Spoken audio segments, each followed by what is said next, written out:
Hello, welcome back to the channel, Darkness to Christ. Today's video I'm going to be explaining why Christ does not belong to the Christians.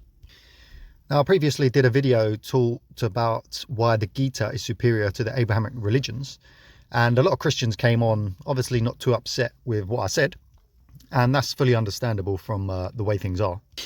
But a couple of comments I had is it seemed a lot of Christians seem to gloss over the fact that I still said that I had great reverence for Christ and his teachings, and I actually put Christ's teachings above all, and I actually say that Christianity doesn't have the same teachings as Christ. Christianity has been made into a religion which has turned out to be a lie rather than the truth of Christ.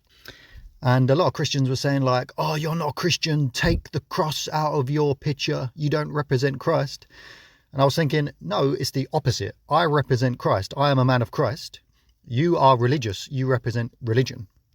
And I believe it's one of my missions to restore Christ to his rightful place and take it away from the Christians. Because if you look at some of my other videos as well, Christians make a mockery of Jesus, of Christ.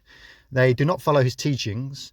They follow the teachings of the church, and they're hypocrites, liars. I mean, let me just give you some examples. Like Kanye West is a classic example of why I and most people don't truly respect Christians. I love them, but I don't respect them, because Kanye West came out, he said, oh, I'm a sinner, but Jesus is king. He did this album where Jesus is king. I love Jesus. And you think, brilliant. Okay, he's on the beginning. Hopefully he'll go on his path. But then he completely falls away. And he got divorced from Kim Kardashian. You think, okay, hopefully he'll maybe live a single life dedicated to God, or he'll marry a woman of God. What happens? He marries another bimbo. Just the other day, we saw him posting pictures of her pretty much naked. And it's not the behavior of a man of Christ. Now, maybe Christians accept that. Maybe Christians can live like degenerates and just say, oh, well, Christ died to save me from hell, so it makes it okay. But as men and women of Christ, we know that that's not truly acceptable.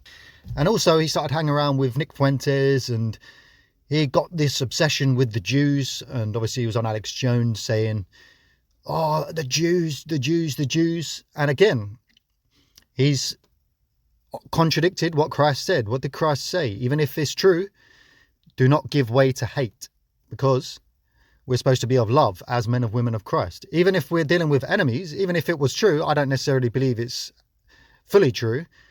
But even if it were true, you do not give way to hate. You stand up against evil, but you don't hate it.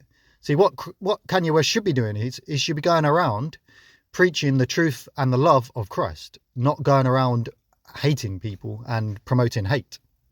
Even if there's grounds for it, only the Christ can overcome evil, not the flesh and the world. Hate cannot overcome hate. Only love can overcome hate.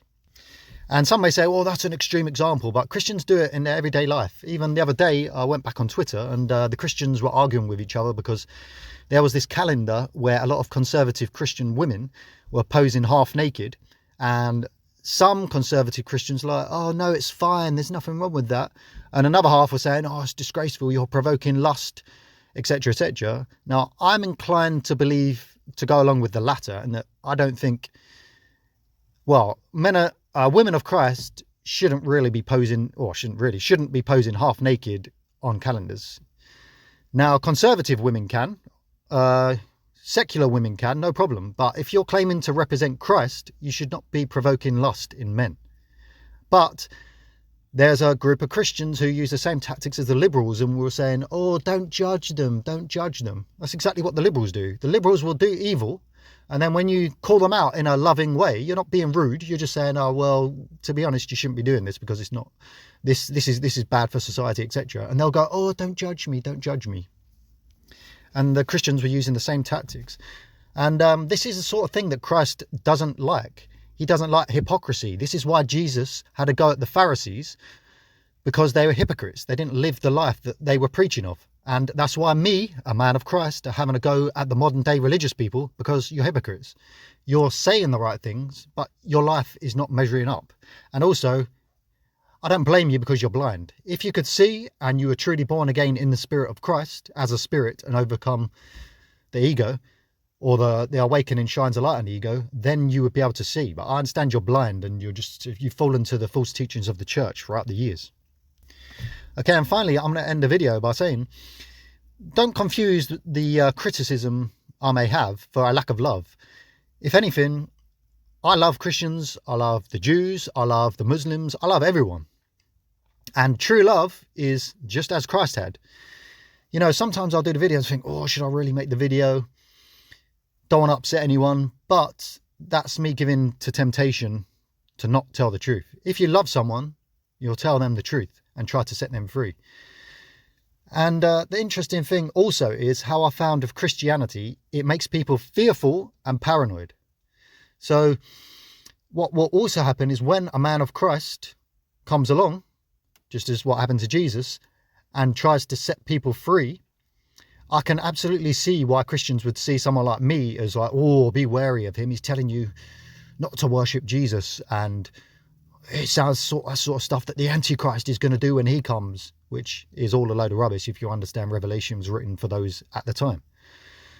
So also, I make these videos. I don't care if I upset 90% of people or 95% of people, because I know, and I get it from the comments, there's a 5 to 10% of people who are Christian or they're spiritual seekers who God is calling home. And then they'll comment and say, yeah, well, I kind of get what you're saying, but I'm a bit confused with this and that. And I can tell that they're seeking and that they're close, and that my goal is to bring them to Christ rather than them to fall into Christianity or Islam. You know, a lot of people fall into Islam now because they're understanding that Christianity is wrong, whereas it's just another false religion. Whereas if they can hear me, and then a lot of them will say, yeah, to be fair, what you're saying makes so much more sense. And then hopefully that will set them on the right path to the Father. Okay, so that's pretty much my comments for today's video.